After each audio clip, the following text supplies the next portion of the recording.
Melia, tapos na tayo. Pirmahan mo ang mga papel na ito at umalis ka na sa bahay ko. Hindi na kita kailangan dahil ikaw ang pinakamalaking hadlang sa pag-akyat ko sa rurok ng tagumpay. Ang mga salitang iyon ay tila mga talim ng yelo na bumaon sa pandinig ni Maelia Cruz Quijano. Sa mga sandaling iyon, hawak niya ang isang malaking sandok. Maingat na tinitimplahan ang paboritong adobo ni Leandro. 10 taon. 10 taon ng pagsasakripisyo, ng pagpili sa pangarap ng asawa kaysa sa sariling ambisyon at ng pagiging aninong sumusuporta sa bawat hakbang nito. Ngayong gabi ay ang kanilang ika-10 anibersaryo ng kasal. Ang mesa ay puno ng mga pagkaing pinaghirapan niyang lutuin maghapon, mga putahing paborito ng lalaking itinuturing niyang mundo. Ang bango ng bawang at toyo na humahalimuyak sa kanilang mansyon sa Forbes Park ay biglang naging amoy ng isang mabulok na bangkay ng kanilang pagsasama. Dahan-dahang binitiwan ni Maelia ang sandok. Hindi ito lumikha ng malakas na tunog nang tumama sa malambot na basahan, ngunit sa kanyang pandinig, ito ay tila isang malakas na pagsabog na nagpaguho sa kanyang buong pagkatao. Nararamdaman niya ang init ng kalan sa kanyang likuran, ngunit ang kanyang buong katawan ay nangangatog sa tindi ng ginaw na nanggagaling sa loob ng kanyang dibdib. Lumingon siya ng dahan-dahan, ang kanyang mga mata ay naniningkit sa luhang pilit na hindi pumatak. Nakatayo si Leandro sa gitna ng sala, suot ang kanyang mamahaling tuksido, ang mukhang hinahangaan ng buong bansa. Bilang isang bayaning doktor, ay wala ni bakas ng awa. Ang hawak nitong sobrang kulay abo ay tila isang hatol ng kamatayan para sa lahat ng mga gabing pinuyat ni Maelia upang tapusin ang mga research papers na nagdala kay Leandro sa kinaroroonan nito ngayon. Anniversary natin ngayon, Leandro. Mahinang usal ni Maelia. Ang kanyang boses ay tila isang marupok na sinulid na anumang sandali ay mapuputol. Iniluto ko ang paborito mo. Inigo is waiting for us to eat together. Bakit ngayon? Bakit ganito? Isang mapait na ngisi ang gumuhit sa mga labi ni Leandro. Anniversary? Melia, look at yourself. You are just a plain housewife, isang babaeng amoy bawang at laging pagod. I am a national hero, a world-class surgeon. I need a woman who can stand beside me in gala nights, not someone who spends her life in the kitchen. Ang talino mo? Sayang lang yan. Wala kang pangalan sa mundo ng medisina. Ako ang doktor, ako ang bayani, at ikaw. Ikaw ay isang pabigat na kailangang tanggalin upang mas lalong kuminang ang pangalan ko. Nararamdaman ni Maelia ang bawat salita ni Leandro na tila isang karayom na tumutusok sa kanyang mga ugat. Ang bawat tibok ng kanyang puso ay naghahatid ng hapdi na hindi kayang gamutin ng anumang medisina. Ang kanyang mga daliri ay namamanhid at ang paligid ay tila nagiging malabo. Naalala niya ang mga sandaling hindi siya natutulog upang itama ang mga kalkulasyon sa mga operasyon ni Leandro. Naalala niya kung paano niya isinuko ang kanyang scholarship sa ibang bansa upang sumama rito sa mga malalayong base militar. Ang lahat ng yon ay itinapon ni Leandro sa isang iglap na parang isang basahang wala ng silbi matapos gamitin. Hindi sumigaw si Maelia, hindi siya nagmakaawa. Ang kanyang katahimikan ay tila isang malalim na balon ng pighati. Ang tanging naririnig niya ay ang sarili niyang mabigat na paghinga at ang mahinang yabag ni Inigo sa itaas ng hagdan. Ang kanilang anak na walang malay sa gulo ng mundo. Ang mansyong ito, na binuo niya ng pagmamahal at pag-aaruga, ay biglang naging isang banyagang lugar. Malamig, malupit, at puno ng kasinungalingan. Ang lalaking pinangakuan niya ng habambuhay ay ang siya ring kukuha ng lahat ng mayroon siya, kabilang ang kanyang dangal bilang asawa at ina. Humakbang si Leandro palapit at inilapag ang sobre sa ibabaw ng hapagkainan, sa tabi mismo ng pinggan ng pagkain na inihanda ni Maelia. Don't make this hard for yourself. May kondo na akong inihanda para sa inyo ni Inigo sa labas ng Forbes. Doon kayo tumira. Huwag mo nang balaking gamitin ang apelyido ko o ang kahit anong koneksyon ko. Mula ngayon, ikaw ay isa na namang ordinaryong Maelia Cruz. Ang anino ay kailangang mawala kapag ang araw ay nasa tuktok na. Nanatiling nakatitig si Maelia sa sobre. Ang kanyang paningin ay nakapako sa pirma ni Leandro, isang pirma na siya mismo ang nagturo kung paano gagawing elegante noong mga panahong wala pa silang kahit ano. Ngayon, ang pirmang iyon ang puputol sa ugnayang itinali sa harap ng dambana. Ang kanyang lalamunan ay nanunuyo at ang bawat butil ng pawis sa kanyang noo ay tila mga luhang hindi mailabas ng kanyang mga mata. Sa gitna ng pagkawasak, isang katanungan ang paulit-ulit na umaalingaw-ngaw sa kanyang isipan. Isang tanong na tila isang sumpa at panalangin sa katahimikan ng gabi.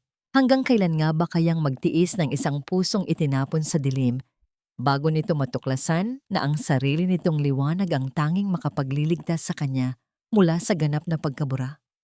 Hubarin mo ang singsing na yan, Maelia. Hindi mo yan pag-aari, kundi isang pamana ng pamilya, Quijano, na hindi karapat-dapat sa isang katulad mo.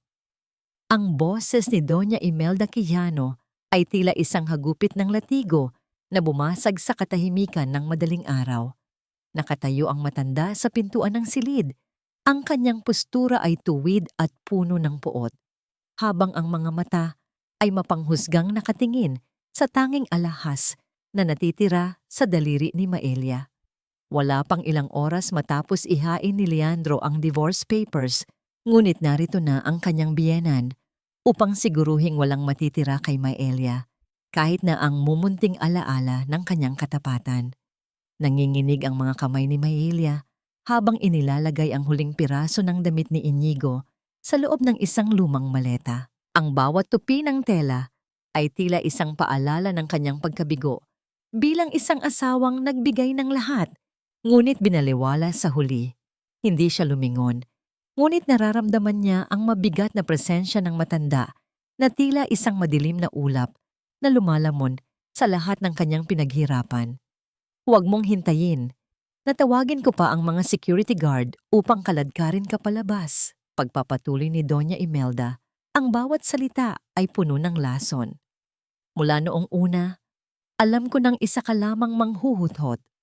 Ginamit mo ang talino mo upang akitin ang anak ko. Ngunit ngayong nakuha na niya ang tagumpay na nararapat sa kanya, wala ka ng puwang sa Forbes Park. You are just a commoner, Maelia. Isang anak pawis na nagpumilit pumasok sa mundong hindi mo kailanman maiintindihan. Dahan-dahang humarap si Maelia. Ang kanyang mukha ay maputla, ngunit ang kanyang mga mata ay may taglay na ningas na hindi kayang patayin ng kahit anong pangungutya. Itinaas niya ang kanyang kamay at tinitigan ng engagement ring. Ang brilyanteng iyon ay simbolo ng pangakong binuo sa gitna ng hirap noong mga panahong si Leandro ay nagsisimula pa lamang at si Maelia ang nagsisilbing utak sa likod ng bawat niyang hakbang. Sa isang masakit na paghila, hinubad niya ang singsing. Ramdam niya ang hapdi sa kanyang balat, ang marka ng 10 taon na tila ba nakaukit na sa kanyang laman. Lumapit siya kay Doña Imelda at marahang inilagay ang singsing sa palad ng matanda. Ito po ang huling piraso ng aking pagkatao na hinayaan kong hawakan niyo. Kunin niyo na ang lahat, ang bahay, ang mga alahas, ang pangalan. Pero tandaan niyo ito, Doña Imelda. Ang yaman ay nauubos, ngunit ang dangal na binuo sa katotohanan ay hindi niyo kailanman mananakaw sa akin. Isang malakas na sampal ang dumapo sa pisngi ni Maelia, na naging sanhi ng pagkakaling ng kanyang ulo, ngunit hindi siya dumaing. Ang sakit sa kanyang pisngi ay wala sa kinalabangan ng sakit sa kanyang puso. Ang tunog ng palad na tumama sa balat ay umalingaw-ngaw sa pasilyo, kasabay ng mahinang hikbi ni Inigo na nakatayo sa sulok, yakap ang kanyang lumang oso. Wala kang karapatang pagsalitaan ako ng ganyan, sigaw ni Imelda. Ang kanyang boses ay nanginginig sa galit. Ngayon din, lumayas kayo at iwan mo ang mga notebook na yan. Iyan ay pag-aari ng ospital ni Leandro. Itinago ni Maelia sa kanyang dibdib ang mga lumang notebook na naglalaman ng kanyang mga pananaliksik sa medikal. Ito ay akin, Doña Imelda. Ito ang aking buhay, ang aking mga pangarap na itinago ko para lang pasikatin ang anak nyo. Hindi nyo ito makukuha. Bit-bit ang isang maleta at ang kanyang anak. Lumakad si Maelia palabas ng mansyon. Ang bawat hakbang sa makinis na sahig na marmol ay tila isang paglayas mula sa isang bilangguan. Pagdating sa malaking gate ng Forbes Park, ang ulan ay nagsimulang pumatak ng malakas. Tila nakikiramay sa bigat ng bawat niyang hakbang. Ang amoy ng basang lupa at ang tunog ng pagbagsak ng tubig sa semento ay naging soundtrack ng kanyang paglisan. Lumingon siya sa huling pagkakataon sa malaking mansyon na dating itinuturing niyang tahanan. Ang mga ilaw sa loob ay unti-unting namamatay. Tila ba binubura ang kanyang presensya sa bawat sulok nito. Ngunit sa gitna ng dilim at lamig ng ulan, naramdaman ni Maelia ang maliit na kamay ni Inigo na humahawak sa kanyang palad. Mama, okay lang tayo. Bulong ng bata. Ang boses ay puno ng katapatan at tapang na higit pa sa kanyang edad. Dito sa labas, wala nang magpapaiyak sa'yo. Niyakap ni Maelia ang anak ng mahigpit habang ang tubig ulan ay humahalo sa kanyang mga luha. Sa kanyang isipan, isang pangako ang nabuo. Isang pangakong hindi na muling mababali. Balang araw, Inigo, ang pangalang itinapon nila sa putikan ay ang pangalang yuyukuran ng mundo. At sa araw na yon, hindi na tayo muling magtatago sa anino ng kahit sino. Habang naglalakad sila palayo sa gate, isang itim na sasakyan ang dumaan sa kanilang tabi. Pinalilipad ang putik sa damit ni Maelia. Sa loob ng sasakyan, nakita niya ang malamig na mukha ni Leandro. Hindi man lang lumingon, tila ba ang babaeng nasa ulan ay isang estranghero na walang halaga sa kanyang bagong buhay. Sa gitna ng rumagasang ulan, isang katanungan ang naiwan sa hangin. Hanggang saan ang kayang marating ng isang inang wala ng sandata, kundi ang kanyang talino at isang pusong puno ng sugat na unti-unti nang nagiging bakal?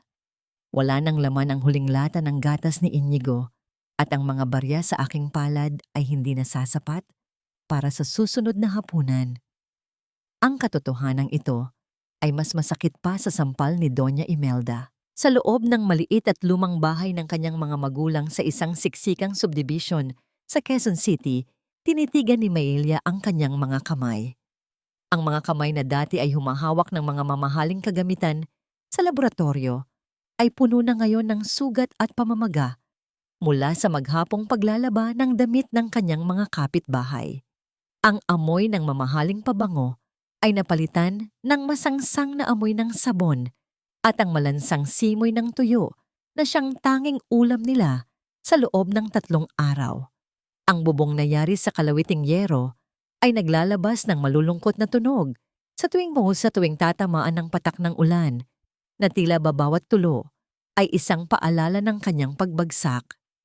Ngunit sa gitna ng tumatagas na kisame, pilit na pinananatili ni Maelia na tuyo ang isang sulok ng bahay.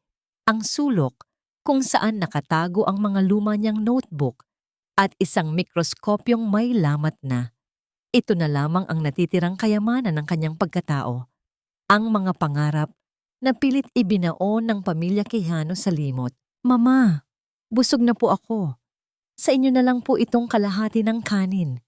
Bulong ni Inigo habang inuurong ang kanyang plato. Alam ni Maelia na nagsisinungaling ang bata. Naririnig niya ang pagkalam ng sikmura nito. Ngunit ang pagmamahal sa mga mata ng kanyang anak ang nagbibigay sa kanya ng lakas na huwag bumigay sa hapdi ng gutom. Isang gabi, sa ilalim ng isang bumbilyang aandap-andap at tila anumang sandali ay mapupundi na. Binuksan ni Maelia ang isa sa kanyang mga lumang journal. Ang kanyang mga daliring magaspang ay maingat na humawak sa panulat. Sa bawat formula na kanyang isinusulat, tila uent-unting naglalaho ang dumi ng sabon sa kanyang mga kuko at napapalitan ng ningning ng karunungan. Sa mga sandaling iyon, hindi siya isang labandera. Siya ay si Dr. Maelia Cruz, ang utak na kayang magdugtong ng buhay. Ang kanyang isipan ay lumilipad lampas sa mga pader ng kanilang barong-barong, bumubuo ng mga teorya na maaaring magpabago sa medisina ng bansa.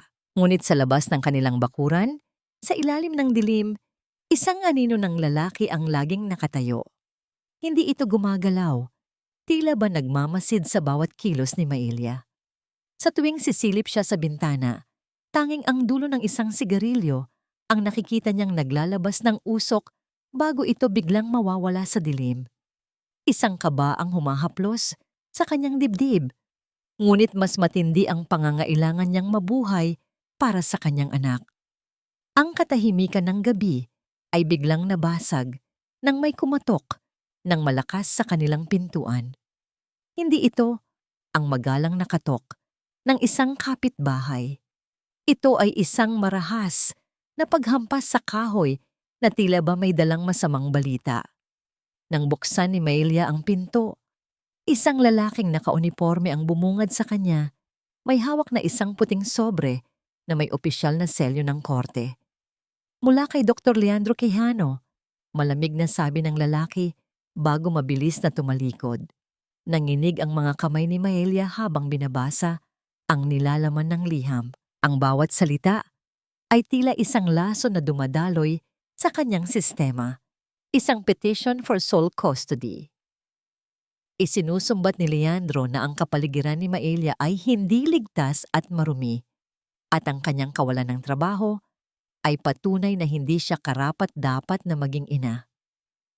Gagamitin ni Leandro ang kahirapang siya rin ang nagdulot upang tuluyang agawin ang tanging dahilan ng paghinga ni Maelia.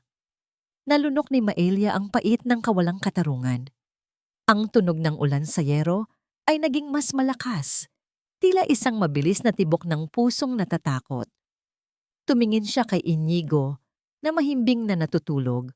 Walang kamalay-malay na ang kanyang ama ay muling naglunsad ng giyera upang wasakin ang kanilang munting mundo.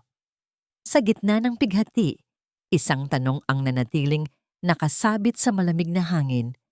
Paano lalaban ang isang inang walang pangalan laban sa isang higanteng may hawak ng kapangyarihan at batas bago tuluyang lamunin ng dilim ang kanyang huling pag-asa? I cannot find the nerve. Bakit wala ito sa lugar na dapat nitong kalagyan? Maelia, nasaan ang... Napatigil si Dr. Leandro Quijano sa kanyang pagsigaw nang mapagtanto niyang wala siya sa kanilang lumang opisina, kundi nasa loob ng isang high-tech na operating room. Ang kanyang mga kamay, na balot ng surgical gloves, ay bahagyang nangangatog habang hawak ang precision scalpel. Sa harap niya, sa ibabaw ng mesa, ay isang sundalo na may malubhang pinsala sa gulugod. Isang operasyong dati ay parang laro lamang sa kanya dahil mayroon siyang blueprint na laging inihahanda ni Maelia bago siya humawak ng pasyente. Ngunit ngayon, ang anino ni Maelia ay wala na sa kanyang likuran. Ang babaeng tinawag niyang plain housewife at pabigat, ang siya palang nagsisilbing mata niya sa dilim ng anatomy ng tao. Sa bawat hiwa ni Leandro, tila ba lalong sumasalimuot ang sitwasyon. Ang puting liwanag ng operating lamp ay tila nanunuri sa kanyang bawat pagkakamali. Inilalantad ang katotohanang ang kanyang katalinuhan ay isa lamang hiram na liwanag. Doc, the patient's BP is dropping rapidly. May natamaan po tayong malaking ugat. We need to clamp it now or we'll lose him.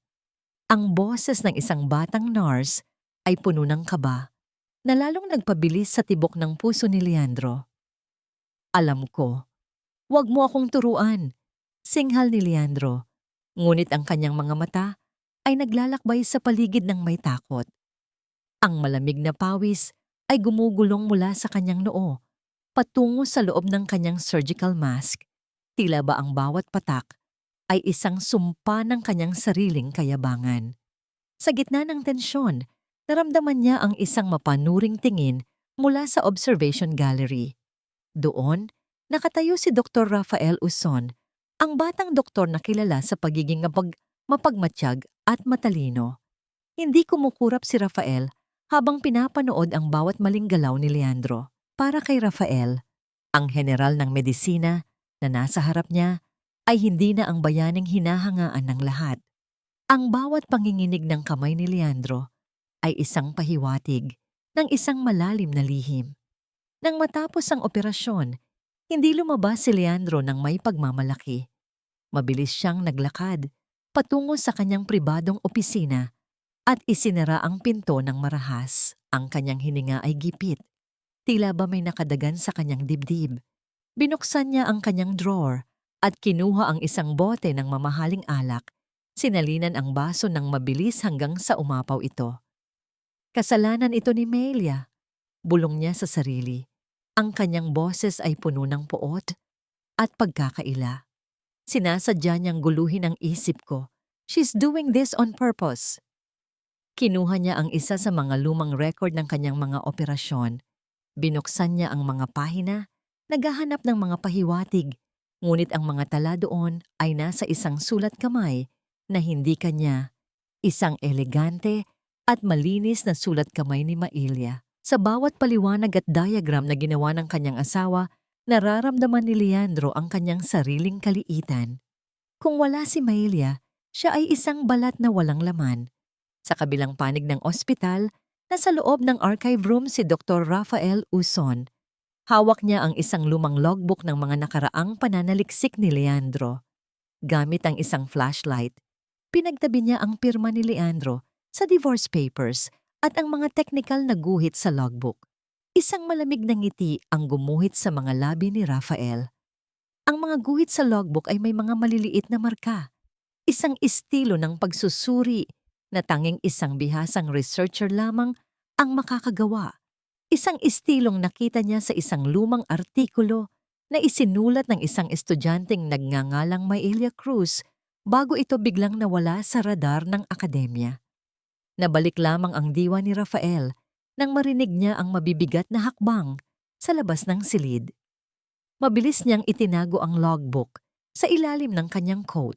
Alam niyang may malaking lamat na ang kristal na kinatatayuan ni Leandro at sa oras na mabasag ito, ang buong bansa ay magugulat sa makikita sa loob.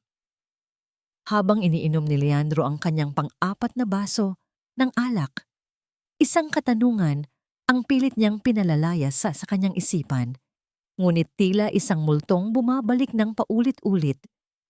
Ano ang gagawin ng isang hari kapag natuklasan ng buong kaharian na ang kanyang korona ay gawa lamang sa karton at ang tunay na reyna ay kanya nang itinapon sa putikan? Maelia Cruz, isang pangalang matagal nang ibinaon sa limot, ngunit ang mga bakas na iniwan mo sa mga pahinang ito ay tila mga hiyas na nagluluningning sa gitna ng kadiliman. Ang bulong na yon ni Dr. Rafael Uson ay tila isang panalangin sa loob ng kanyang tahimik na sasakyan. Hawak niya ang isang lumang journal na nakuha niya mula sa bodega ng universidad, isang dokumentong may petsang bago pa sumikat ang pangalang Leandro Quijano. Sa bawat talata, sa bawat formula, nararamdaman ni Rafael ang tibok ng isang henyo. Isang henyo na ngayon ay balita niyang nakatira sa isang siksikang eskinita, malayo sa marangyang mundo na siya mismo ang bumuo. Maingat na pinihit ni Rafael ang manibela patungo sa direksyon ng tirahan ni Maelia. Ang kalsada ay nagiging mas makipot at ang amoy ng usok mula sa mga nagsisibak ng kahoy at ang singaw ng kanal ay unti-unting lumalamon sa bango ng kanyang sasakyan. Huminto siya sa tapat ng isang maliit na bahay na may bakod na gawa sa pinagtagpi-tagping yero at kahoy. Sa labas, isang babae ang nakayuko sa harap ng isang malaking planggana. Ang mga kamay ay balot ng puting bula ng sabon. habang pilit na kinukuskos ang isang makapal na maong. Bumaba si Rafael, ang kanyang sapatos na balat ay bahagyang lumubog sa malambot na putik. "Excuse me, mawalang galang na po. Hinahanap ko si Maelia Cruz. Dito po ba siya nakatira?" Tumigil ang babae sa paglalaba at dahan-dahang tumingala. Ang kanyang muka ay pawisan, may ilang hibla ng buhok na dumidikit sa kanyang noo. Ngunit ang kanyang mga mata, ang mga matang yon ay hindi katulad ng sa isang ordinaryong labandera. May lalim doon, isang talas, na tila kayang bumasa ng kaluluwa. "Ako si Maelia." Simple niyang sagot, habang pinupunasan ng kanyang mga braso sa kanyang kupas na duster. "Kung kukuha kayo ng labada, pasensya na po. Puno na ang schedule ko para sa linggong ito." Napalunok si Rafael. Isang kirot sa dibdib ang naramdaman niya nang makita ang mga daliring dati ay nagliligtas ng buhay na ngayon ay tila nilalamon na ng tubig at kemikal. "Hindi ako narito para sa labada, Maelia. Narito ako dahil sa iyong isipan." Inilabas ni Rafael ang isang papel mula sa kanyang folder. Isang komplikadong diagram tungkol sa biomedical regeneration na kasalukuyang pinag-aaralan sa kanilang laboratorio. May mali sa kalkulasyong ito at naniniwala akong ikaw lang ang makakapag-ayos nito. Sandaling napatitig si Maelia sa papel. Sa simula ay tila ayaw niyang hawakan ito. Tila natatakot na ang dumi sa kanyang kamay ay makasira sa kalinisan ng dokumento. Ngunit nang makita niya ang formula, tila may isang kuryenteng gumising sa kanyang diwa. Kinuha niya ang papel at sa isang mabilis na sulyap, ang kanyang mga mata ay naningkit. Mali ang assumption niyo sa cellular bonding phase.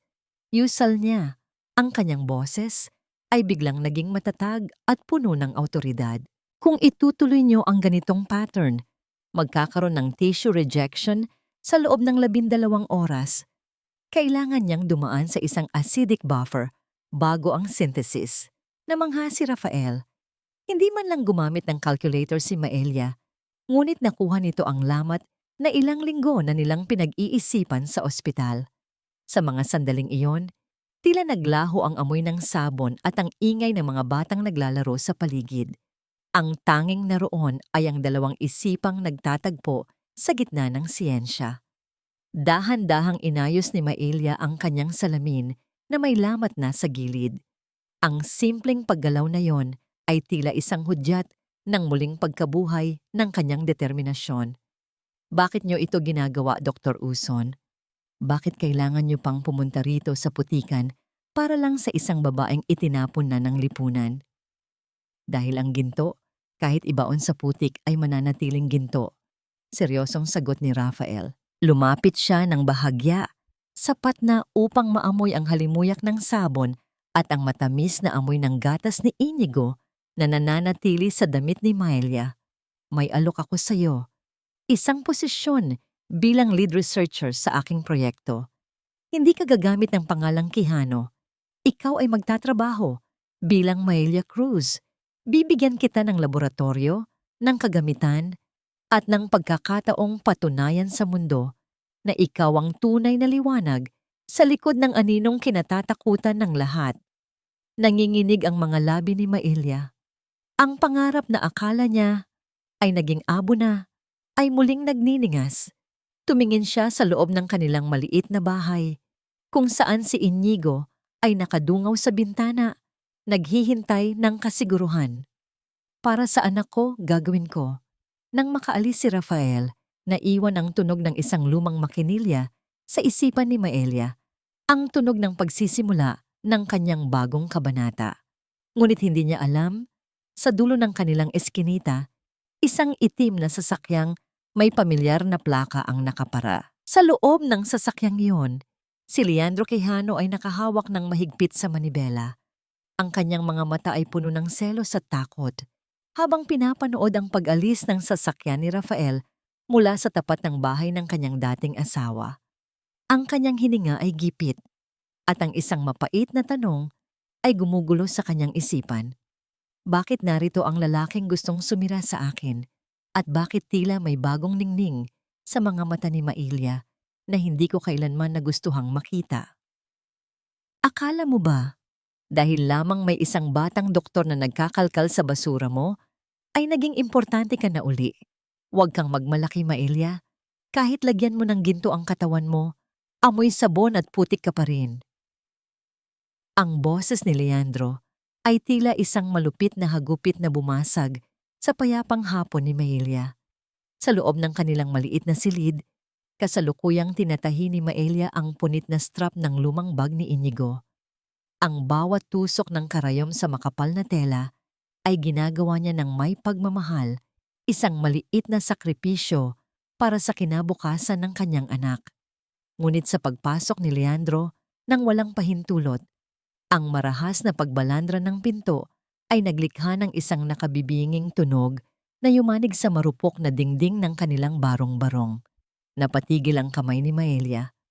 Ang karayom ay bahagyang nabaon sa kanyang daliri na nagdulot ng isang maliit na butil ng pulang dugo na mabilis na kumalat sa tela. Hindi siya gumalaw. Nararamdaman niya ang matitikas na hakbang ni Leandro sa ibabaw ng kanilang sahig na kahoy.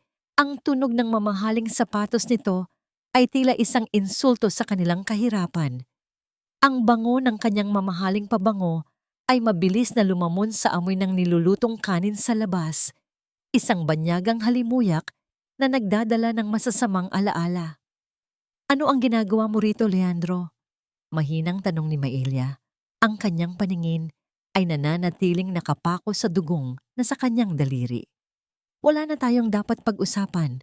Nakuha mo na ang lahat sa akin. Nandito ako dahil hindi ako papayag na gamitin mo ang pangalan ko sa kahit anong kalokohan nyo ni Rafael Uson.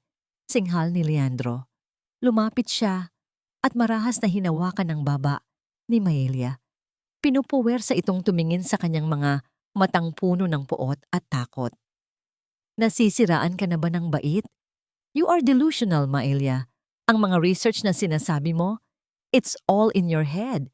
Kung wala ang pangalan ko, ang mga isinusulat mo ay basura lamang. Sinisira mo ang reputasyon ko sa pakikipagkita sa lalaking iyon. Nararamdaman ni Mailya ang panginginig ng kanyang buong katawan, ngunit hindi ito dahil sa takot, kundi sa nag-aalab na galit na matagal na niyang ikinukubli. Ang bawat salita ni Leandro ay tila isang pilit na pagbubura sa kanyang pagkatao, isang gaslighting na paulit-ulit na ginagawa nito sa kanya sa loob ng 10 taon. Ang kanyang lalamunan ay nanunuyo at ang bawat butil ng pawis sa kanyang noo ay tila naging yelo sa tindi ng lamig ng pagtrato ng asawa. Bitawan mo ang nanay ko. Ang matapang na sigaw ni Inigo ay umalingaw-ngaw sa silid. Ang bata ay mabilis na tumakbo at pilit na itinulak ang binti ni Leandro. Masama kang tao. Umalis ka na rito. Huwag mong sasaktan si Mama. Isang mapait na tawa ang pinakawalan ni Leandro bago niya marahas na itinulak ang bata palayo. Tingnan mo ang ginagawa mo sa anak natin, Mailya. Tinuturuan mo siyang maging bastos. Look at this place. Isang maduming lungga para sa isang batang katulad niya. At ikaw, you are becoming mentally unstable. Baka kailangan mo nang dalhin sa isang institusyon. Sa gitna ng kaguluhan, napansin ng mga mata ni Leandro ang isang asul na notebook na nakapatong sa ilalim ng una ni Mailya. Alam niya ang notebook na yon. Ito ang naglalaman ng huling bahagi ng pananaliksik tungkol sa nerve regeneration, ang nawawalang piraso na kailangan niya upang mailigtas ang kanyang gumuho ng karera. Sa isang mabilis na pagkilos, sinunggaban ni Leandro ang notebook. Akin yan! Leandro! Huwag! Sigaw ni Mailya. Pilit na inaagaw ang kanyang huling pag-asa. Ngunit mas malakas si Leandro. Marahas niyang itinulak si Mailya pabalik sa kama na naging sanhi ng pagtama ng likod ng babae sa matigas na kahoy. Ang tunog ng pagbagsak ng katawan ni Mailya ay hinaluan ng malakas na pag-iyak ni Inigo. Hindi ito sayo, Mailya. Kahit kailan, hindi naging sayo ang kahit anong katalinuhan. Malamig na sabi ni Leandro habang isinisilid ang notebook sa loob ng kanyang coat. Isang labandera ka lang at mananatili kang ganyan hanggang sa mabulok ka sa eskinita na ito. Nagmamadaling lumabas si Leandro, iniwan ang pinto na nakabukas sa gitna ng alikabok at pighati. Naiwan si Maelia na nakahiga sa sahig, ang dagundong ng makina ng sasakyan na mabilis na humaharurot palayo ay dahan-dahang naglaho, iniwan ang isang nakabibinging katahimikan sa loob ng maliit na silid. Ang alikabok na nilikha ng marahas na paglisan ni Leandro ay tila mga aninong nagsasayaw sa gitna ng sinag ng araw na tumatagos sa mga butas ng kanilang dingding. Naramdaman ni Maelia ang hapdi sa kanyang likuran. Ang bawat himaymay ng kanyang kalamnan ay tila nagre-rebelde sa marahas na pagkakatulak sa kanya. Ngunit mas matindi ang hapdi sa kanyang kalooban, ang pakiramdam na muling ninakawan ng karapatan, ng boses at ng sariling pagkatao. Tinitigan niya ang kanyang mga kamay na nanginginig pa rin. Ang butil ng dugo sa kanyang daliri ay natuyo na, nag-iwan ng isang madilim na marka sa kanyang balat. Mama, Mama, nasasaktan ka ba? Ang basag na boses ni Inigo ang bumasag sa kanyang pagkakatulala. Mabilis na lumapit ang bata. Ang mga mata ay namumula at puno ng takot. Ang maliliit na kamay nito ay pilit na humahawak sa balikat ni Maelia. Tila ba nais nitong ibalik ang lahat ng lakas na kinuha ng kanyang ama. Sa mga sandaling iyon, ang pait ng kanyang sitwasyon ay tila naging isang matalim na kutsilyo na humihiwa sa kanyang puso. Ang makita ang sariling anak na saksi sa ganitong kalupitan ay ang pinakamabigat na parusang nararanasan niya. Pilit na bumangon si Maelia. Bawat galaw ay may kaakibat na kirot, ngunit ang kanyang mukha ay hindi nagpakita ng pagsuko. Niyakap niya si Inigo ng mahigpit. Isiniksik ang mukha sa leeg ng bata, habang ang amoy ng pawis at gatas nito ay nagsisilbing gamuot sa kanyang nagngangalit na damdamin. Huwag kang mag-alala, Inigo. Okay lang si Mama. Hindi tayo matatalo ng isang pirasong papel. Bulong ni Maelia. Ang kanyang boses ay naging mas malalim. Tila isang agos ng tubig na dahan-dahang nagiging yelo sa tindi ng determinasyon. Tumingin siya sa bakanting espasyo sa ilalim ng kanyang unan kung saan nakalagay ang asul na notebook. Isang mapait na ngiti ang gumuhit sa kanyang mga labi. Akala ni Leandro, ang karunungan ay nakakulong sa loob ng mga pahinang iyon. Akala niya, sa pagkuha ng mga sulat kamay ni Maelia, ay makukuha na rin niya ang kakayahan nitong magdugtong ng buhay. Ngunit may isang bagay na hindi alam ni Leandro, isang lihim na tanging si Maelia lang ang nakakaalam. Ang mga pormulang nakasulat sa asul na notebook ay kulang ng isang huling hakbang, isang mahalagang catalyst na tanging sa kanyang isipan lamang nakatala. Kung susubukan ni Leandro na gamitin ang pananaliksik na yon nang wala siya, ang resulta ay hindi magiging isang milagro, kundi isang sakuna. Nakuha mo nga ang aking mga salita, Leandro, ngunit kailanman ay hindi mo makukuha ang aking isip. Usal ni Maelia sa katahimikan. Tumayo siya ng tuwid, inayos ang kanyang gusot na duster, at pinunasan ng luha sa pisngi ni Inigo. Sa gitna ng pagkawasak ng kanilang munting tahanan, isang bagong uri ng lakas ang isinilang sa loob ni Maelia. Isang lakas na hindi na nagmumula sa pag-ibig, kundi sa isang marangal na galit na nagnanais ng katarungan. Eksaktong sa mga sandaling iyon, ang tunog ng isang marahang katok sa pintuan ay muling narinig. Hindi ito ang marahas na paghampas ni Leandro. Ito ay isang mahinahon at may respetong pagkatok. Nang buksan ni Maelia ang pinto, tumambad sa kanya si Dr. Rafael Uson. Hawak ang isang bungkos ng mga puting bulaklak at isang bagong laptop. Napatigil si Rafael nang makita ang kalat sa loob at ang namamagang pisngi ni Maelia. Ang kanyang mga mata ay mabilis na nag-alab sa galit nang mapagtanto kung ano ang nangyari. Maelia, anong ginawa niya sa iyo? Hindi sumagot si Maelia. Sa halip kinuha niya ang isa sa mga bulaklak at maingat itong inamoy. Wala na siyang magagawa pa sa akin, Rafael. Dahil ngayong araw ang anino ni Melia Cruz ay tuluyan ng namatay. At ang babaeng nasa harap mo ngayon, siya na ang magiging bangungot ng mga taong nagnanakaw ng liwanag ng iba. Habang papalubog ang araw sa eskinita, ang anino ng dalawang tao sa pintuan ay tila nagdugtong habang sa di kalayuan. Ang tunog ng paglipat ng pahina ng asul na notebook sa mga kamay ni Leandro ay tila isang ticking time bomb na naghihintay ng tamang oras upang sumabog. Ang amoy ng sabon na dating nakabaon sa aking mga kuko ay unti-unti nang napapalitan ng amoy ng kalinisan ng isang tunay na laboratorio at ng bango ng bagong pag-asa. Para kay Maelia, ang bawat hakbang niya sa loob ng pasilidad na ibinigay ni Dr. Rafael Uson ay tila isang paglalakad sa ibabaw ng ulap pagkatapos ng mahabang panahon ng pagkakadapa sa putikan. Hindi na siya ang babaeng nakayuko sa harap ng planggana. Ngayon, suot ang isang malinis at puting laboratory coat, ang kanyang anyo ay nagbago. Ang kanyang buhok ay maayos na nakatali at ang kanyang mga mata ay naglalabas ng isang uri ng talino na matagal na ikinulong ng maling pag-ibig. Sa loob ng ilang linggo, sa ilalim ng lihim na paggabay ni Rafael, ang mga pormulang dati ay nakasulat lamang sa mga lumang notebook ay nabuhay sa loob ng mga test tube at computer screens. Ginamit ni Maelia ang pangalang Maelia Cruz, ang kanyang tunay na pagkakakilanlan bago pa man ito mabura ng apelyidong Quijano. Sa bawat gabi ng pagsusumikap, habang si Inigo ay mahimbing na natutulog sa isang maliit ngunit malinis na silid sa loob ng gusali, binubuo ni Maelia ang isang artikulong pang-medisina na magpapabago sa kasaysayan ng nerve regeneration.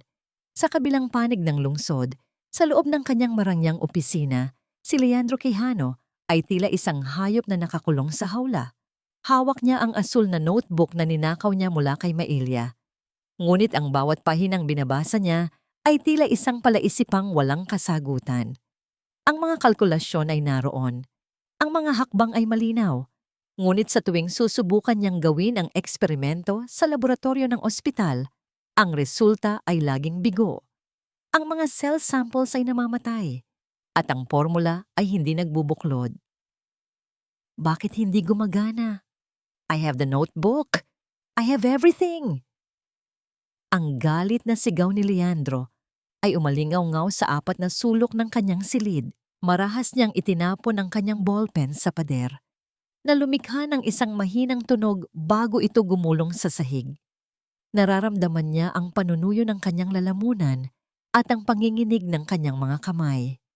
Ang kanyang reputasyon ay unti-unti nang nagkakaroon ng lamat at ang mga board members ng ospital ay nagsisimula na ring magtanong kung bakit wala siyang bagong tagumpay na maipakita. Hindi alam ni Leandro na ang bawat pormulang hawak niya ay mayroong isang sadyang pagkakamali. Isang proteksyon na inilagay ni Maelia para sa ganitong pagkakataon. Habang nagdurusa si Leandro, si Maelia naman ay nakatanggap ng isang mensahe sa kanyang computer na nagpabilis sa tibok ng kanyang puso. The World Health Organization has reviewed your paper, Maelia. They are calling it a breakthrough. Ang boses ni Rafael ay puno ng pagkamangha habang nakatayo sa tabi ng kanyang mesa. Sandaling napatigil si Maelia. Ang kanyang mga mata ay napuno ng luha, ngunit hindi ito luha ng pighati. Ito ang luha ng isang babaeng sa wakas ay nakita na ang bunga ng kanyang libu-libong gabi ng pagtitiis. Para ito kay Inigo Rafael, para ito sa lahat ng mga gabing inakala kong wala na akong halaga. Bilang pagdiriwang, dinala ni Maelia si Inigo sa isang mall. Sa unang pagkakataon, matapos ang mahabang panahon, hindi na niya kailangang magbilang ng barya para sa pagkain. Bumili siya ng isang bagong pares ng sapatos para sa kanyang anak. Isang sapatos na hindi butas at may matibay na swelas. Ang makita ang nangiti ni Inigo habang sinusubukan ang bagong sapatos ay ang kanyang pinakamalaking tagumpay. Higit pa sa anumang parangal na medikal. Ito ang kanyang golden moment. Ang sandali kung saan ang kanyang pagiging ina at pagiging henyo ay nagtagpo sa isang simpleng kaligayahan. Gayunpaman, sa gitna ng kanilang kasiyahan, isang pamilyar na bulto ng tao ang nakita ni Melia mula sa malayo. Isang lalaking nakasuot ng itim na suit, may hawak na telepono, at tila may kausap ng seryoso. Ang presensya nito ay nagdulot ng isang malamig na kaba sa likod ni Melia. Nang makauwi sila sa laboratorio, isang opisyal na imbitasyon ang naghihintay sa kanya.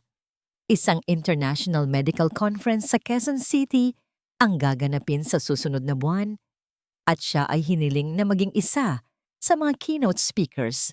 Ang komperensyang ito ay ang parehong komperensya kung saan plano ni Leandro na ipresenta ang ninakaw niyang pananaliksik.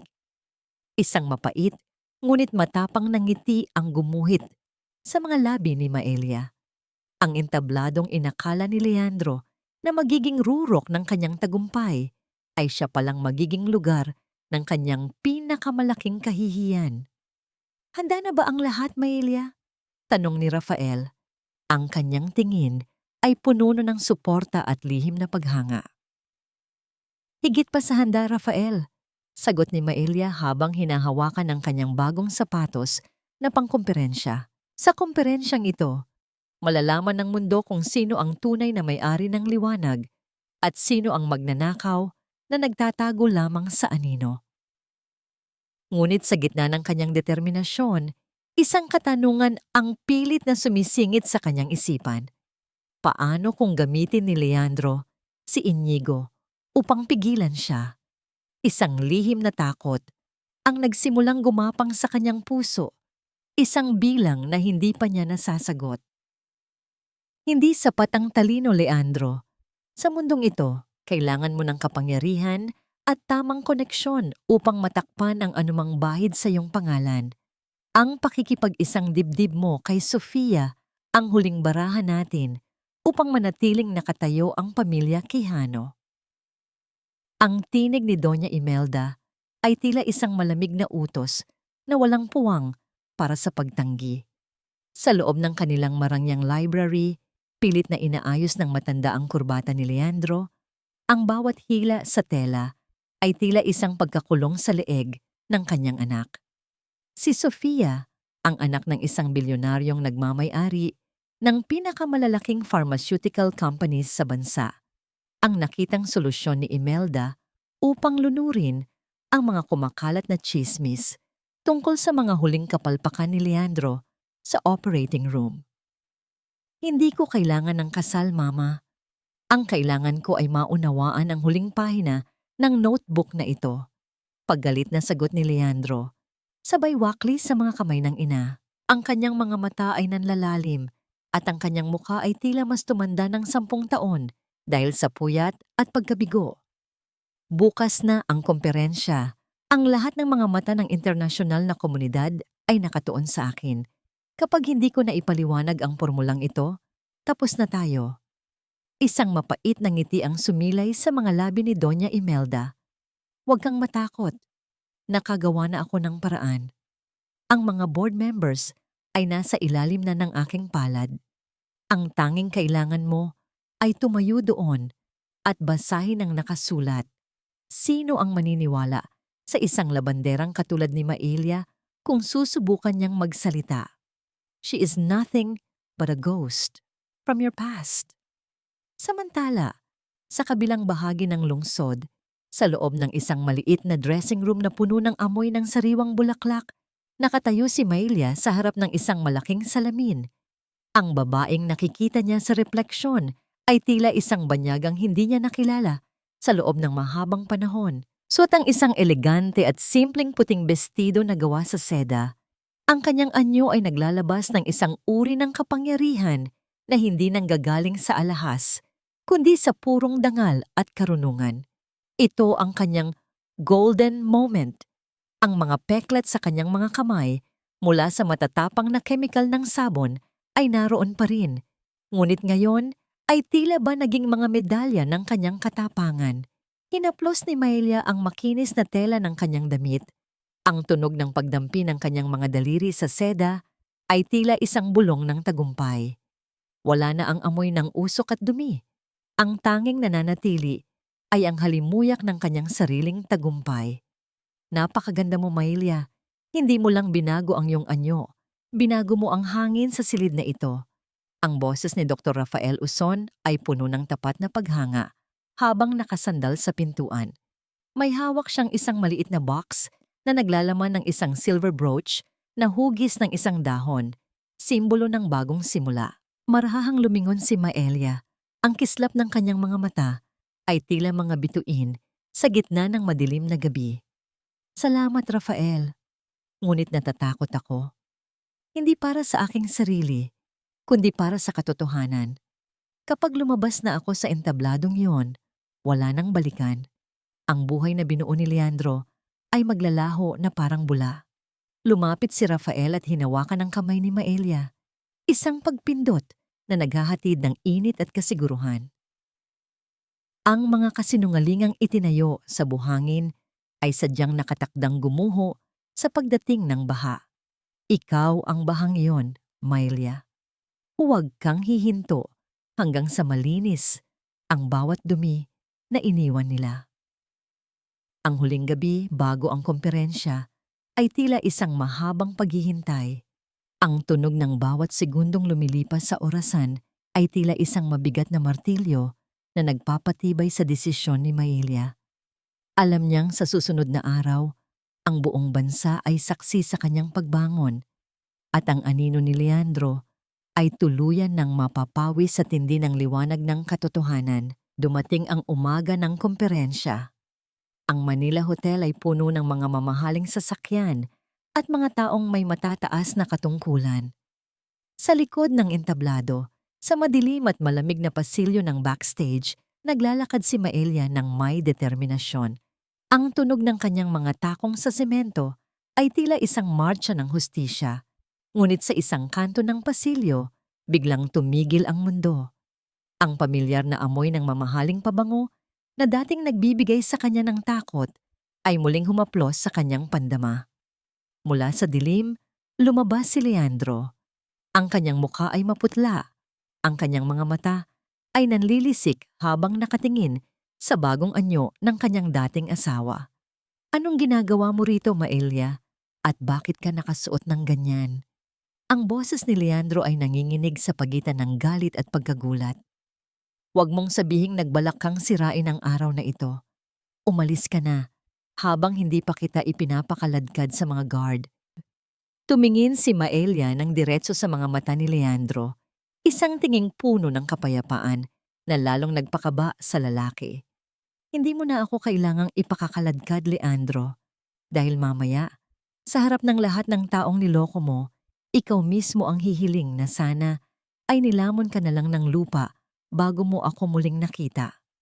Sa mga sandaling iyon, ang tunog ng MC sa entablado na ipinapakilala ang keynote speaker ay umalingaw-ngaw sa buong pasilyo. Ang kaba sa dibdib ni Leandro ay tila naging isang malakas na tambol. Habang si Maylya ay dahan-dahang lumakad palampas sa kanya, ang kanyang balikat ay bahagyang tumama sa balikat ng lalaking minsan ay itinuring niyang mundo. Isang tanong ang naiwan sa nanlalamig na pasilyo. Kapag ang lahat ng pader ng kasinungalingan ay tuluyan ng bumagsak, may matitira pa bang dangal ang isang taong ang tanging puhunan ay ang nakaw na liwanag ng iba? Narito tayo ngayon upang saksihin ang isang milagro ng medisina, isang diskarte na magbabago sa kapalaran ng ating mga sugatang kawal at mga biktima ng karahasan. Ang boses ni Dr. Leandro Quijano ay umalingaw-ngaw sa dambuhalang auditorium ng Manila Hotel, puno ng huwad na kumpiyansa, habang nakatayo siya sa ilalim ng naglalakbay na liwanag ng spotlight. Sa likod niya, sa isang higanteng screen, ay nakalathala ang pamagat ng kanyang presentasyon, The Quijano Method, a breakthrough in nerve regeneration. Ang bawat salita ay tila isang nakaukit na monumento ng kanyang pagnanakaw.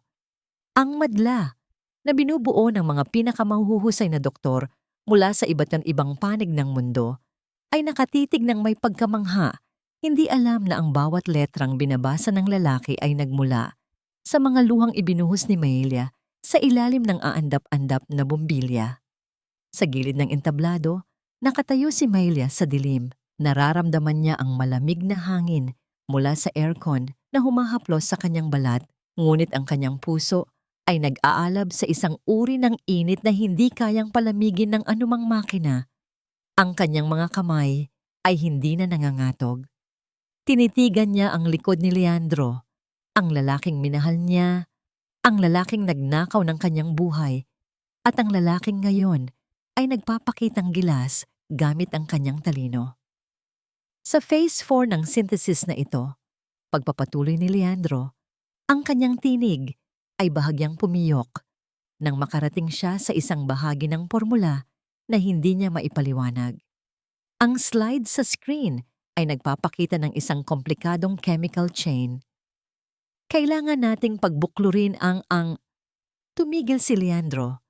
Ang katahimikan sa loob ng auditorium ay naging mabigat. Tila ba ang lahat ng tao ay sabay-sabay na nagpigil ng hininga. Pilit na pinihit ni Leandro ang kanyang clicker, ngunit ang slide ay nananatiling blangko sa gitna ng formula. Ang kanyang noo ay nilayasan ng kulay at ang mga butil ng pawis ay nagsimulang gumulong pababa sa kanyang sentido. Sinisira ang kanyang ayos na anyo. Ang bulong-bulungan ng mga banyagang doktor ay nagsimulang lumakas, tila isang papalapit na bagyo ng pagdududa. "Is there a technical problem, Dr. Quijano?" Ang tanong ng isang matandang board member mula sa harap ay tila isang hatol. I think there's a missing data in this file." Nauutal na sagot ni Leandro. Ang kanyang mga mata ay naglalakbay sa dilim ng backstage, naghahanap ng maisisisi. Doon, sa gitna ng katahimikan, isang dahan-dahang tunog ng mga takong na tumatama sa sahig na kahoy ang umalingaw-ngaw. Tak-tak-tak. Ang bawat hakbang ay may ritmo ng katarungan. Mula sa madilim na sulok, lumabas si Maylya Cruz sa ilalim ng liwanag. Ang kanyang puting bestido ay tila nagniningning at ang kanyang muka ay may taglay na kapayapaang tila isang anghel na bumaba sa lupa. "Ang missing data na hinahanap mo, Doktor Quijano, ay wala sa file na ninakaw mo. Narito iyon." Ang boses ni Maylya ay malinaw at matatag, walang bakas ng kaba. Napaatras si Leandro, ang kanyang clicker ay nahulog sa sahig at lumikha ng isang mahinang tunog bago gumulong palayo. Ang kanyang mga labi ay nanginig, ngunit walang salitang lumabas. Ang buong auditorium ay tila napako ang paningin sa babaeng nang ngayon ay naglalakad patungo sa gitna ng podium ng may awtoridad. "Who are you?" Tanong ng isang opisyal mula sa WHO. "I am Dr. Maylya Cruz." Sagot niya, habang nakatitig ng diretso sa mga mata ni Leandro na puno ng takot. Ang tunay na may akda ng pananaliksik na ito. At ang dahilan kung bakit hindi gumagana ang formulang hawak ni Dr. Quijano ay dahil kulang ito ng isang mahalagang catalyst. Ang catalyst na tanging ang orihinal na researcher lamang ang nakakaalam. Sa isang mabilis na pagkilos, isinaksak ni Rafael ang isang flash drive sa control booth. Ang screen sa likod ni Maylya ay nagbago. Hindi na ito ang The Quijano Method. Ang nakasulat na ngayon ay The Cruz Regeneration Protocol, A Legacy of Sacrifice and Truth. Sinimulan ni Maylya ang pagpapaliwanag. Ang kanyang boses ay tila isang musika ng karunungan na bumigani sa lahat. Ipinaliwanag niya ang bawat butas sa teorya ni Leandro. Binuo niya ang formula sa harap ng lahat at ipinakita ang mga ebidensya ng kanyang mga nakaraang gawa na itinago ng pamilya Quijano. Ang mga flash ng kamera ay tila mga kidlat na tumatama sa sementadong kasinungalingan ni Leandro. Si Leandro ay nanatiling nakatayo sa gilid, paralisado sa kahihiyan. Nakita niya sa harap ng madla ang kanyang ina, si Doña Imelda, na unti-unting lumulubog sa kanyang upuan. Ang muka ay balot ng matinding sindak. Ang mundong itinayo nila sa pagnanakaw ay tuluyan ng gumuho sa loob lamang ng ilang minuto.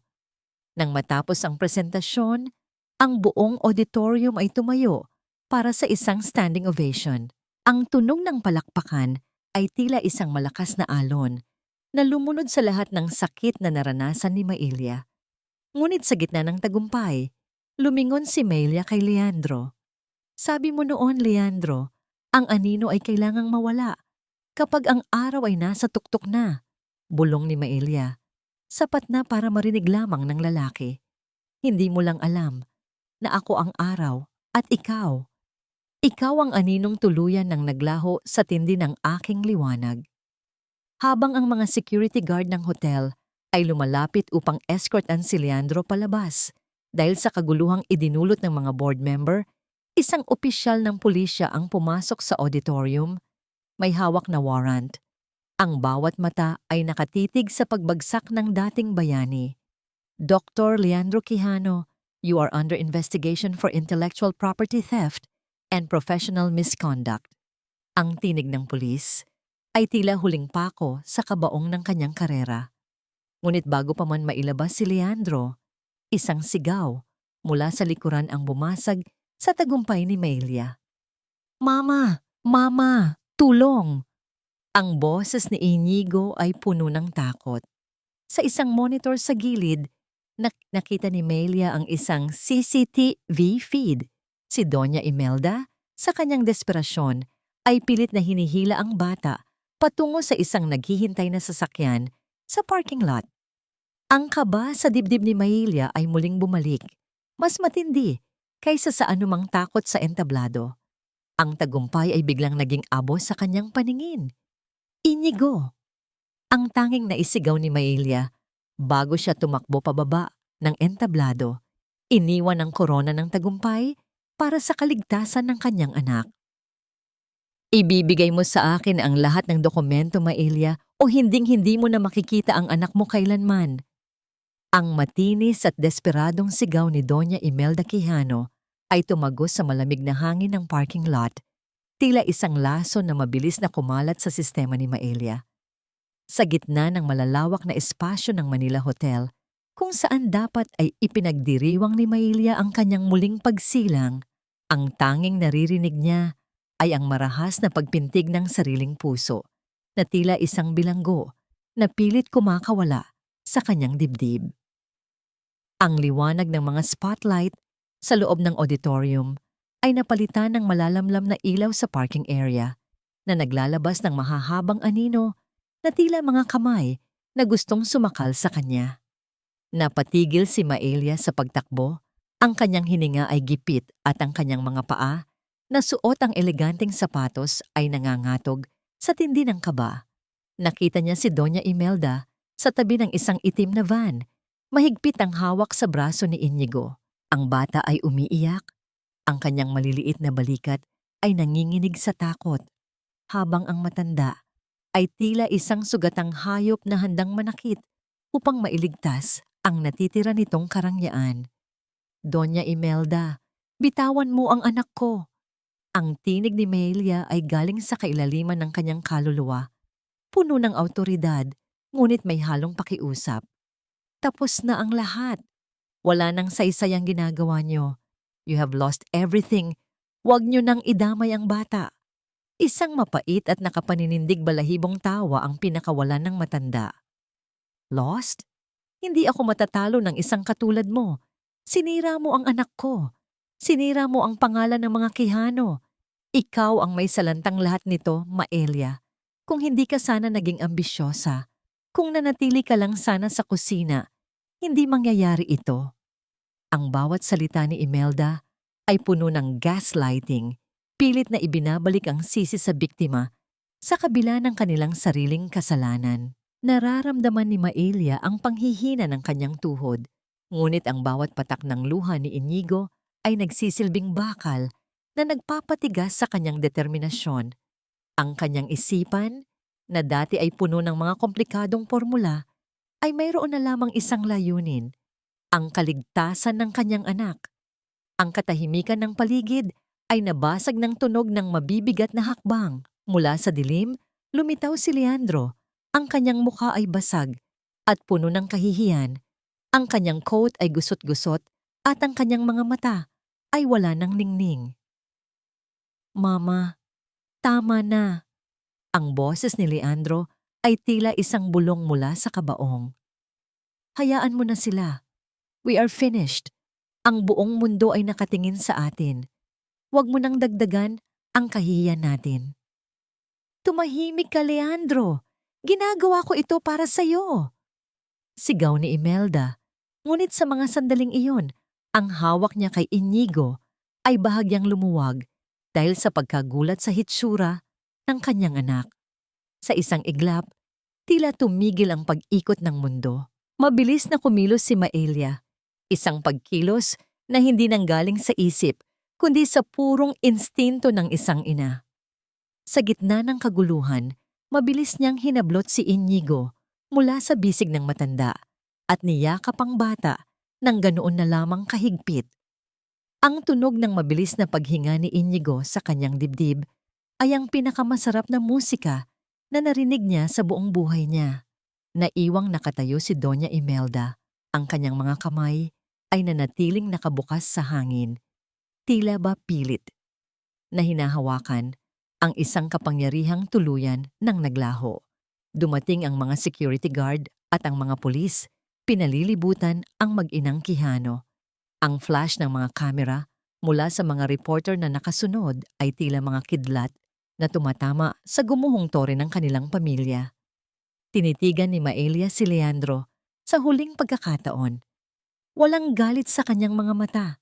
Tanging malalim na awa para sa isang lalaking naging alipin ng sariling kayabangan. Nakita niya kung paano pinalibutan ng mga awtoridad si Leandro at kung paano dahan-dahang isinakay sa sasakyan ng pulis ang lalaking dati ay itinuturing na bayani ng bansa.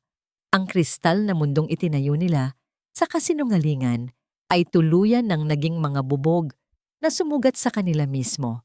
Naramdaman ni Maelia ang mainit na palad ni Rafael sa kanyang balikat. Isang tahimik na suporta sa gitna ng unos.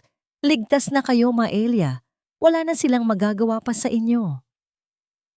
Yumakap si Maelia kay Inigo habang naglalakad sila palayo sa parking lot, palayo sa mga flash ng kamera at palayo sa madilim na kabanata ng kanyang buhay. Ngunit sa kabila ng tagumpay at ng katarungang nakamit, isang mabigat na tanong ang nanatiling nakabaon sa kanyang isipan, isang katanungan na hindi masasagot ng anumang medalya o parangal. Ngayong ang lahat ng anino ay naglaho na at ang katotohanan ay ganap ng nakatayo. Paano ko muling ituturo sa aking anak ang magmahal sa isang mundong minsan nang nagpakita sa kanya ng pinakamalupit na anyo ng pagkakanulo? Ang katarungan ay hindi laging matamis. Madalas, ito ay may lasa ng alat ng mga luhang natuyo na at ang pait ng mga sugat na dahan-dahan pa ring naghihilom. Sa loob ng isang maliwanag at payapang opisina na matatagpuan sa isang bagong gusali sa Quezon City, tinitigan ni Maelia ang nakasulat sa pinto. Cruz Center for Biomedical Research and Community Health. Wala na ang pangalang Quijano sa unahan. Wala na ang anino ng isang bayaning gawa-gawa lamang.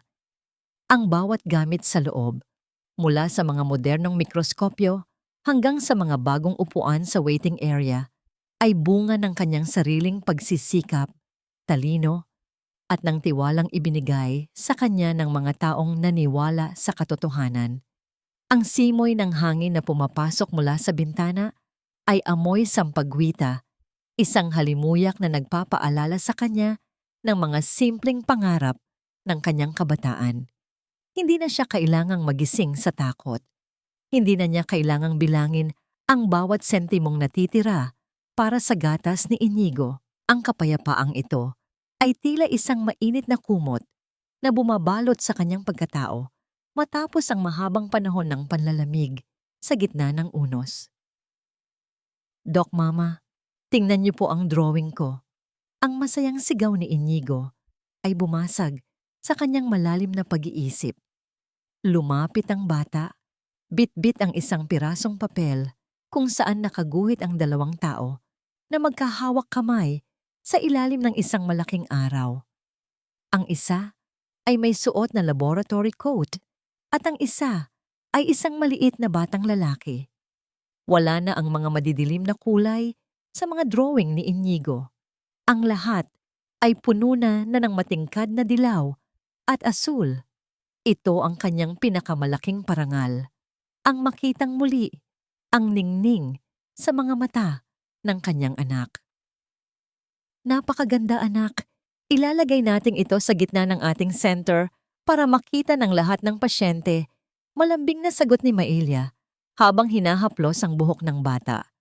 Ang tunog ng hagik-hik ni Inigo ay tila isang himig na nagpapagaan sa anumang natitirang bigat sa kanyang dibdib. Isang marahang pagkatok sa pinto ang narinig.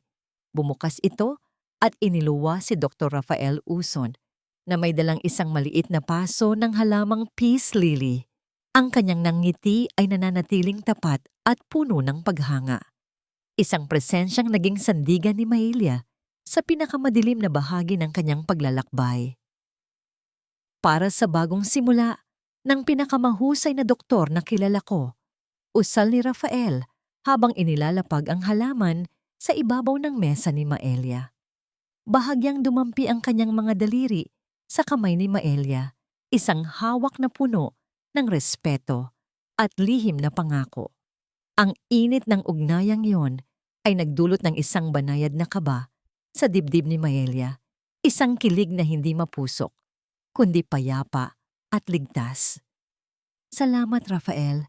Hindi ko alam kung nasaan ako ngayon kung wala ka. Tapat na sabi ni Maelia, ang kanyang mga mata ay nagniningning sa pasasalamat. Nandito ka dahil sa sarili mong lakas, Maelia. Ako ay naging saksi lamang sa iyong paglipad, sagot ni Rafael. Ang kanyang tinig ay tila isang malumanay na agos ng tubig. Sa gitna ng kanilang pag-uusap, ang atensyon ni Maelia ay napalingon sa isang maliit na balita sa diaryong nasa gilid ng kanyang mesa. Isang maikling artikulo ang nagsasabi tungkol sa isang dating tanyag na doktor na ngayon ay nagsisilbi bilang volunteer medic sa isang malayong baryo, malayo sa karangyaan at ilaw ng Manila, si Leandro. Nabanggit din sa balita na si Doña Imelda ay nananatili sa isang tahimik na pasilidad para sa mga may karamdaman sa pag-iisip. Malayo sa sirkulo ng mga elitistang dati ay kanyang pinamumunuan. Walang naramdamang tuwa si Maelia sa pagbagsak nila. Ang tanging naroon ay ang malalim na pagpapakawala. Ang pagpapatawad ay hindi nangangahulugang ibabalik ang lahat sa dati. Ito ay ang pagpili na huwag nang dalhin ang bigat ng galit sa kanyang paglalakad patungo sa hinaharap. Lumabas si Maelia at Inigo sa hardin ng kanilang center. Ang tunog ng mga dahon na sumasayaw sa hangin at ang huni ng mga ibon ay tila isang pagbati ng kalikasan. Magkahawak kamay silang naglakad sa gitna ng mga bulaklak na siya mismo ang nagtanim. Sa bawat hakbang, naramdaman ni Maelia na ang kanyang mga sugat ay hindi na lamang mga peklat, kundi mga bahagi ng isang magandang disenyo ng kanyang buhay. Mama, babalik pa ba tayo sa Forbes Park? Tanong ni Inigo habang nakatingin sa malayo. Tumingin si Maelia sa kanyang anak. Ang kanyang muka ay maliwanag pa sa sikat ng araw. Hindi na, anak, dahil ang tunay na tahanan ay hindi gusaling gawa sa bato at ginto. Ang tahanan ay kung saan tayo malayang makahinga at kung saan ang katotohanan ang nagbibigay sa atin ng liwanag. Habang papalubog ang araw, iniwan nito ang isang kulay kahel na langit na tila isang huling pahina ng isang madilim na aklat na tuluyan ng naisara. Ngunit sa gitna ng katahimikan, isang katanungan ang dahan-dahang nabubuo sa isipan ni Maelia habang tinititigan ang papalayong anino ng kahapon. Kung ang bawat pagtatapos ay isang simula, anong uri ng kasaysayan ang isusulat ko sa mga pahinang hindi pa nadidiktahan ng kahit na sinong lalaki o ng anumang apelyidong mapanupi? Ang liwanag ay hindi na nanggagaling sa mga spotlight ng entablado, kundi sa mga ngiti ng mga taong muling nakalakad at sa payapang tibok ng aking sariling puso. Sa baybay ng isang tahimik na dako sa Batangas, kung saan ang langit ay tila isang canvas na pininturahan ng kulay ube at ginto, nakatayo si Maelia Cruz habang pinapanood ang paghampas ng mga alon sa dalampasigan. Ang tunog ng tubig na dahan-dahang gumagapang sa buhangin ay tila isang banayad na bulong ng kalikasan, isang musika ng paghilom na mas masarap pakinggan kaysa sa anumang palakpakan sa auditorium. Hindi na siya ang babaeng nakayuko sa bigat ng anino ng iba. Ang kanyang tindig ay matikas, ang kanyang balat ay bahagyang hinaplos ng sikat ng araw, at ang kanyang mga mata ay nagtataglay ng isang uri ng ningning na tanging ang mga taong nakaligtas sa malakas na bagyo ang mayroon. Ngayong araw ay ang anibersaryo ng Cruise Center. Isang taon na ang nakalilipas mula nang mabawi niya ang kanyang pangalan at dangal. Sa loob ng isang taon, ang kanyang mga kamay na dati ay balot ng bulan ng sabon ay nakapaglunsad ng mga programang nagbigay ng libreng operasyon sa mga batang biktima ng digmaan.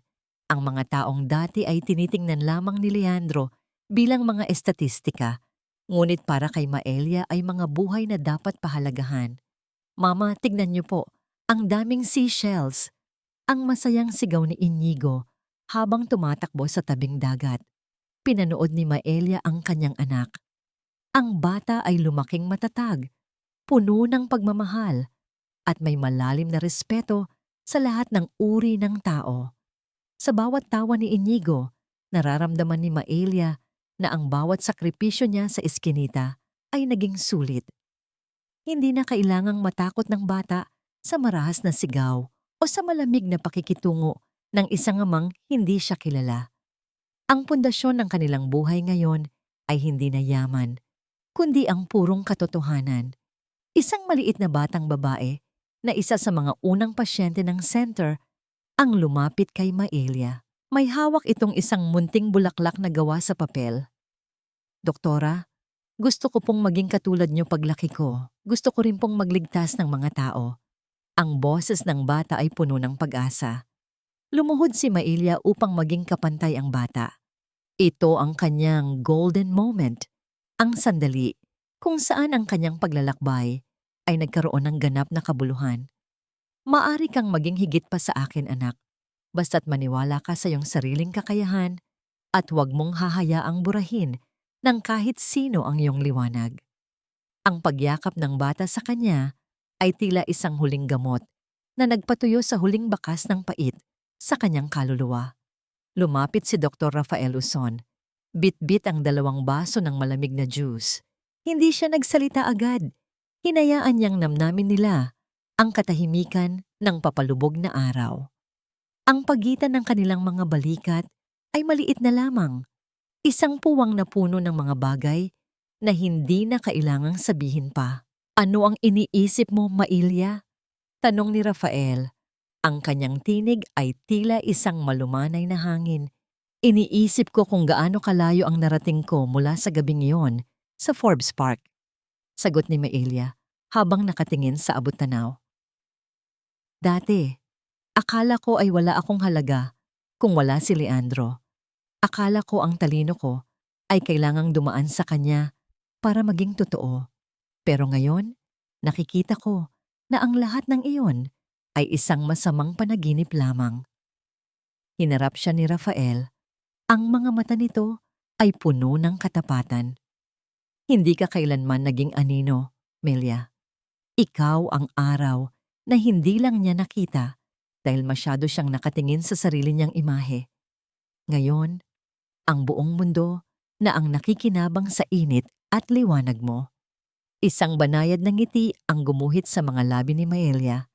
Ang banayad na pagdampi ng kamay ni Rafael sa kanyang palad ay tinanggap niya ng may kapayapaan.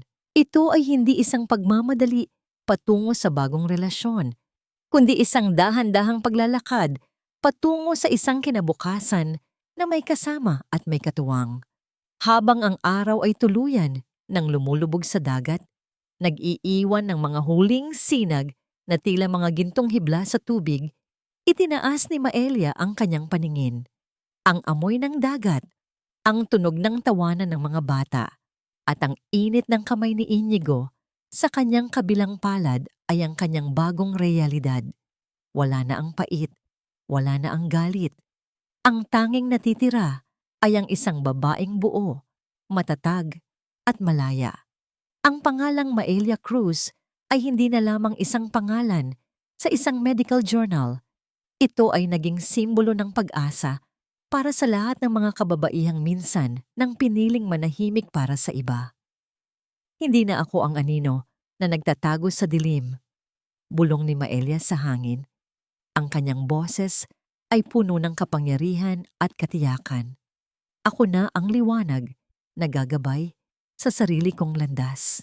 At ang liwanag na ito ay hinding-hindi na muling mapapatay ng kahit na sinong bagyo. Sa gitna ng papalalim na gabi, ang bituin sa itaas ay nagsimulang magpakita. Tila ba sumasang-ayon sa kanyang mga salita. Ang nobela ng kanyang buhay ay hindi nagtapos sa isang kasal o sa isang lalaki, kundi sa kanyang ganap na pagtuklas sa sariling halaga. 10 pang taon ang dahan-dahang lumipas, tila mga pahina ng isang makapal na aklat na isa-isang nabuklat sa ilalim ng banayad na sikat ng araw. Sa loob ng dambuhalang bulwagan ng Philippine International Convention Center, ang hangin ay puno ng amoy ng mga sariwang bulaklak at ang bango ng mga bagong tahi na itim na toga. Ang tunog ng masigabong palakpakan ay paulit-ulit na umuukit sa katahimikan, isang masayang ingay na nagdiriwang sa tagumpay ng mga bagong doktor ng bayan. Sa gitna ng libu-libong tao, nakaupo si Maelia Cruz ng may kakaibang katahimikan.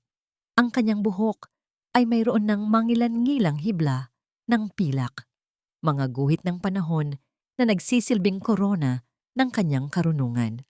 Ang kanyang mga kamay na nakapatong sa kanyang kandungan ay hindi na magaspang mula sa sabon, ngunit ang mga maliliit na peklat ay naroon pa rin, mga lihim na marka ng kanyang pakikipaglaban sa tadhana. Tumingin siya sa entablado, kung saan ang isang matikas na binatang doktor ay kasalukuyang binibigkas ang kanyang panunumpa.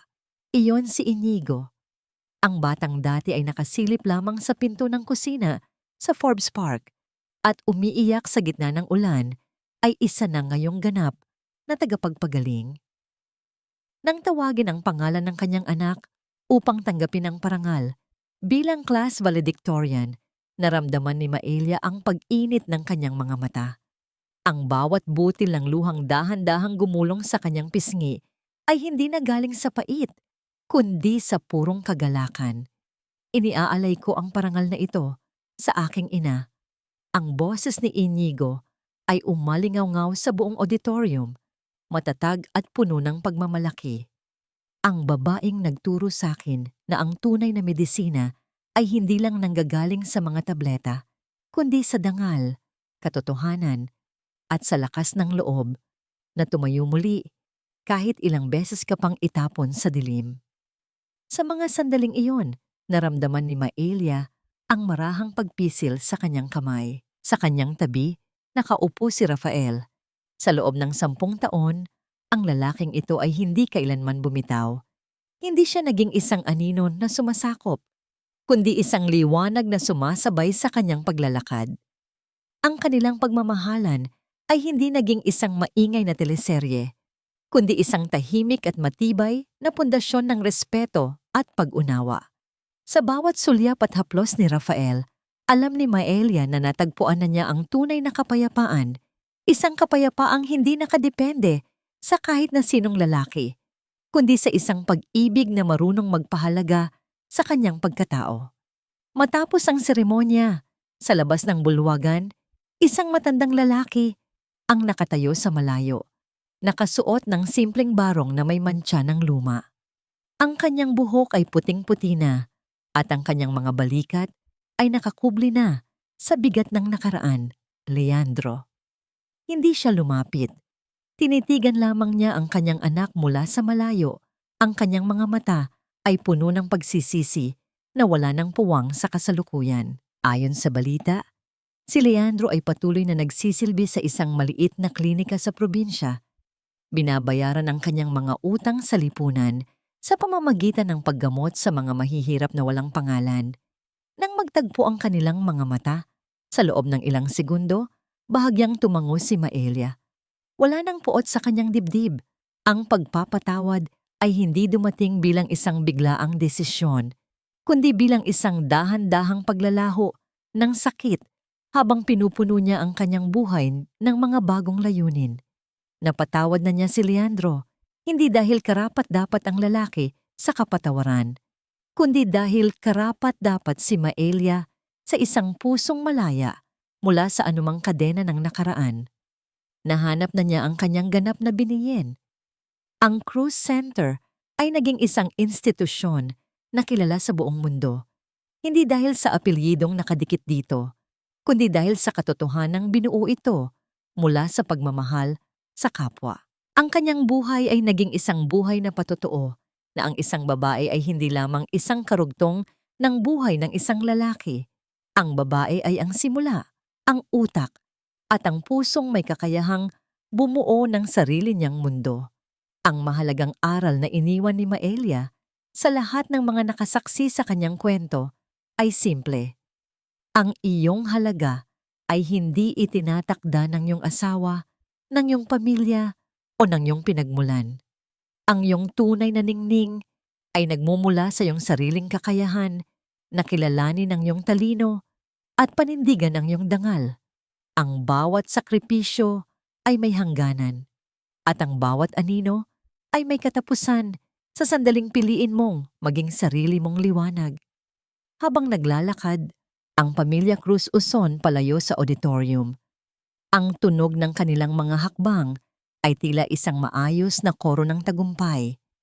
Ang araw ay unti-unting lumulubog, ngunit sa pagkakataong ito, hindi na ito naghahatid ng dilim. Sa halip, ito ay nag-iiwan ng isang kulay gintong langit na nagsisilbing paalala na sa bawat pagtatapos ng isang masakit na kabanata, mayroong isang walang hanggang simula na naghihintay para sa mga taong matapang na magmahal sa kanilang sariling katotohanan.